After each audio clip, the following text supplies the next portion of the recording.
So, okay, well, if you come back from vacation, I mean, God, if your desk is piled up to a significant degree, how are you going to catch up? I mean, it seems almost like a penalty for having had the audacity to take a break. Yeah, well, and you know, there are certain things where if you are fortunate enough to have an assistant, if you're at a level that you have an assistant, you tell your assistant, here's what's supposed to come in while I'm out, and when this comes to my desk, take it off my desk and do the following thing with it. Um, and some of it you just do it when you're back. I mean, yes, sure, it's hard to go away for a week or two, but I think that's true in most careers. After I'd been at Penguin for 10 years, I got a month-long sabbatical, which is this really cool. It had been a policy at Random House, not at Penguin, and so after the Penguin Random merger, rather than take away sabbaticals from the Random House people, which would have caused an uproar, they offered sabbaticals to all of us, which was great. And so that was one where I sort of, because I was going to be gone for a month, actually 6 weeks, I tacked on 2 weeks of vacation time. Like, I put up an out of office saying I'm not going to be considering any submissions that come in during this time. Like, I had no intention of coming back at the end of 6 weeks and going through every submission that had appeared in my inbox over the prior 6 weeks. I just had an auto reply saying, like, any email that comes in during this time, I'm going to delete. And if you want me to consider your submission when I'm back, like, my first day back in the office is whatever date, and you can send it to me again then. So, okay, so there you are, 2 years in marketing at Penguin. Are you still writing your own stuff after hours, or are you working another job while you're doing that, or is that your main focus? Yeah, so I did marketing my first 2 years out of college. I think that's right. So it was like 2007, 2008, roughly. And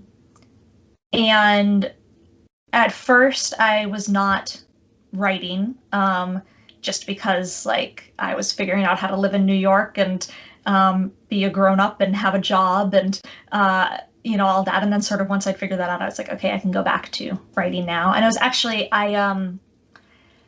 I was in the part of the marketing department that organized Penguin's presence at school and library conventions. So ALA and TLA, ILA, all of those. And so I was actually at ALA Annual where, I had to do a lot of grunt work to prepare for it. But then when I was there, I got to, meet all sorts of really big name authors and hear them speak and, like, go to big, like, I don't know, I got to go to a cocktail party with Judy Blume, stuff like that. Just really cool. And so one of the people that I heard speak, I think he had won some sort of award that year, so he was giving a talk, was David Almond, and he talked about how, if I'm remembering his talk correctly, it was something about how, like, he had intended to write adult books, I think, and he had been sort of like slaving away at that, but it was hard and not very fun, and he wasn't getting a ton of success. And then somebody suggested to him, like, why don't you write stuff that is easier? And he was like, that is a fundamental misunderstanding of how writing works. Anyway, but then he wrote like his first children's book, and he said how it was just like a much kind of like easier and more pleasant experience. And that's how he figured out that was like the space that he ought to be writing in. And I'm sure I'm misrepresenting aspects of this talk that he gave, but that was what I got from it. So at that point, I had written a humor column in my college newspaper, which I like really loved and did feel like very easy writing, just sort of just like, jot off 800 words about whatever it was that I was thinking about. And then they would run in the school paper later that week, and people would tell me that it was funny. So I started writing a novel that was kind of structured in that way.